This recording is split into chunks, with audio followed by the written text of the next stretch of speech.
Clear हुआ? अब चलो देखो इधर लिखना है, इधर देखो सब एक बार फिर से दोहरा लेते हैं तीनों चीजें। अभिक्रिया की अणुता क्या होती है?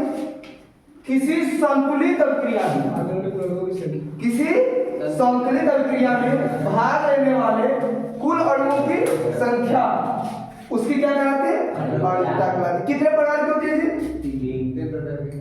3 प्रकार की होती है। कितने? 3 प्रकार की होती है। चलो बताओ पहला क्या होता है? ये बताया बोलो। एक अणु सही है। एका फिर टू कह रहा है, लूप कह रहा है, ये ठीक है। एक अणु का अभिक्रिया। दूसरा बताओ, दूसरा जी द्विक नहीं द्वि अणु, इसमें रहेगा ना और द्वि अणु का अभिक्रिया, ठीक है। तीसरा देखो कैसे ऐसे 3, ठीक है। और कौन सा बता रहा है? मात्रा ही नहीं रहेगा।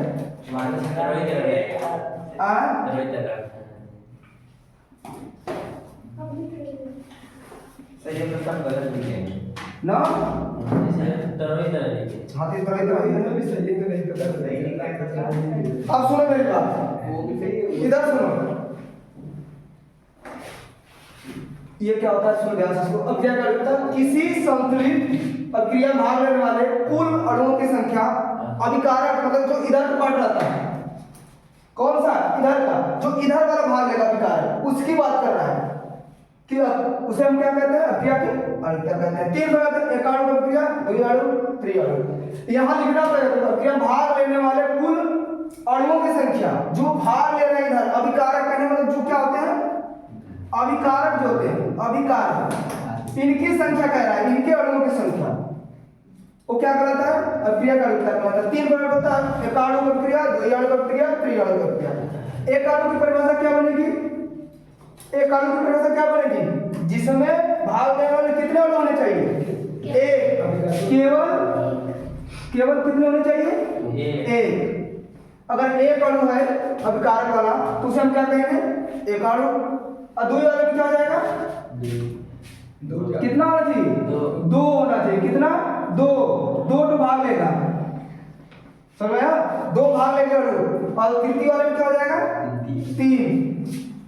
इसमें 3 अणु भाग लेंगे। कितने? 3 अणु, ठीक है।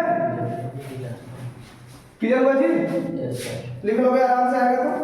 सबका एग्जांपल देख लो, सबका एग्जांपल देखो इधर। पहला का एग्जांपल देखो, NH4 Cl2। बोलो NO2। अगर ये रहेगा तो क्या गलत है? नहीं तो सही है, क्योंकि यहाँ क्या ले रहा है? एक को भाग कर रहा है। कितना? एक को। इसके साथ कुछ और नहीं जुड़ा है, इसके साथ कुछ और नहीं। जैसे हमने यहाँ कुछ और भी लगा दिया, जैसे तुम बताओ क्या लगेगा यहाँ? Cl2 सही था। ये बताओ क्या लगेगा यहाँ? NO2। क्या बनेगा ये? NO2 क्या बनेगा? क्रिया करके बताओ। NO2 + 2H2 N2 + 2H2। सही बताया जी? बोलो।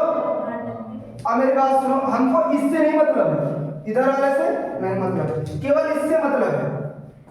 ये कितना अणु है? एक। यहाँ कितना है? एक। ये कुछ नहीं, एक मानेंगे ना तो कौन सा प्रकार का हो गया? एक अणु। कौन सा प्रकार का? एक अणु। क्लियर हुआ? चलो दूसरा एग्जांपल बताओ। शुभम दूसरा एग्जांपल बताओ। द्वि अणु का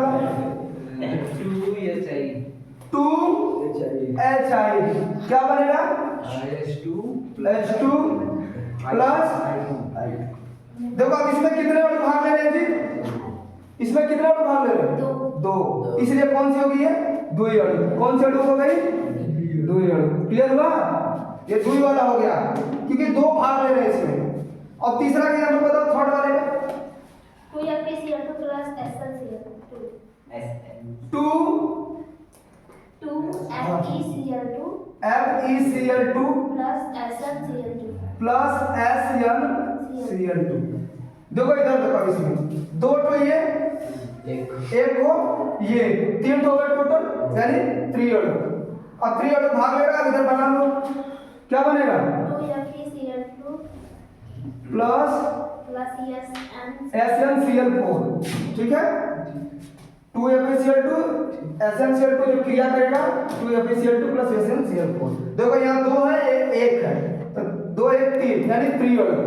क्लियर हुआ तीनों एग्जांपल। चलो